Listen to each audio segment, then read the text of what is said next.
বিশ্বাস করুন অনেক অনেক সহজ রেসিপি খাইতে এত মজার রেসিপি বানায়া খায়া হাইরা আফসোস করছি কম বানাইলাম কেলাগা আর একটু বেশি বানানির উচিত আছেন এতটা ওই মজার দাওগা ব্যাগ তো ওই বানানি শেষ হয়ে গেছে চুলার মধ্যে লড়া বয়া হাইরা 2 চামচ চিনি দেয়া দিছি ক্যারামেল বানানি লেগা ক্যারামেল বানানির সঠিক পদ্ধতি হয়েছে চিনি দেহারা লাড়াচাড়া না হরা যখন ইরুম লিকুইড হইয়া আইব তখন ওই ব্যাগটা অকরে লাড়াচাড়া শুরু করুন লাগবো আগে ওই যদি চিনিটা লাড়াচাড়া হরাও তে কিন্তু চিনিটা দলা বাইন্দা জায়গা ক্যারামেল পারফেক্ট ওনা ক্যারামেলের কালার যখন একটু লাল লাল হইয়া আইছে হাফ লিটার দুধ ডাইলা দিছি বাস দুধটা ওখানে লাড়াচাড়া হইরা ক্যারামেলের লগে মিশাইলাম চিনির ক্যারামেলের মধ্যে সরাসরি দুধ জ্বালে দিলে কিন্তু ক্যারামেলটা অনেক শক্ত হয়ে জায়গা জাল হইরা আস্তে আস্তে লালে সুন্দরবা মিশা জায়গা আরো 2 চামচ চিনি দিলাম মিষ্টি ওনে লেগা ওখানে দুধের মধ্যে যখন টক বগায় উতলানি আইবো হেবালা অকরে ব্যাগটা মিষ্টি দেহাইরা ডাকনা দেহারা ডাইকা 10 মিনিট জাল হরাম মিষ্টিটা যখন বানাইছিলাম তখন কিন্তু কাইডা অনেক শক্ত আছেন ওখানে কিন্তু অনেকটা ওই শক্ত হয়ে গেছে গা যাওগা ব্যাগটা মিষ্টি দেহাইরা ডাকনা দেহারা ডাইকা তুইছি একটু পরে পরে জাস্ট খালি ডাকনা খুইলা এইবার লড়াই দেম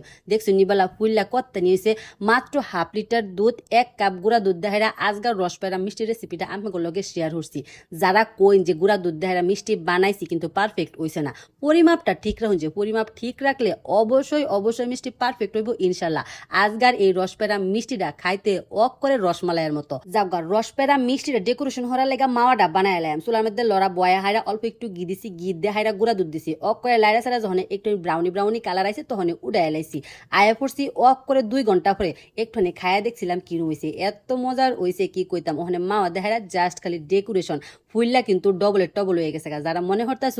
গুঁড়া দুধের মধ্যে আবার ডিম দিছে হিডা আবার দুধে মিশাইছে হিডা আবার কিরম লাগবো খাইতে এটা যদি মনে হরা থাকুন অবশ্যই অবশ্যই বাচ্চারা হইরা দেখুন যে ওখানে একটা কাইডা দেখায় কতটা সফট হয়েছে বিটটা কতটা সুন্দর স্পঞ্জ হয়েছে আর রস কতটা সুন্দর হয়ে ঢুকছে গুঁড়া দুধ দেহারা মিষ্টির রেসিপি অনেক সহজেই হয়ে জায়গা এটাও অনেক সহজ অনেক কম সময়ের মধ্যেও হয়ে জায়গা হাইট জায়গায় যে বই পড়ছি সেদ্রা বেটারা ডাকতেছি আয়নি লও তোমার লাগে বানাইছি রস পেরা সারা জীবন তো কইলা আমি তোমার পেরা ওই দিলাম আজগা রসের পেরা দিলাম আমি কইলাম খালি খাইবে ওই একটু আমার দেহ একটু দেখে হাইরে একটু খাওয়াই দাও বেড়াটার মনের মধ্যে রস কষ কিচ্ছু নাই গা করে রোমান্টিকতাও হিহায়া হিহায়া দিউন লাগে বুঝুন না খাউন দেখলে কোনোটা ওই দিশে বানা যাও গা গুঁড়া দুধের রেসিপিটা আমের আবার টেরাই হয়ে দেখুন যে আল্লাহ হাফেজ।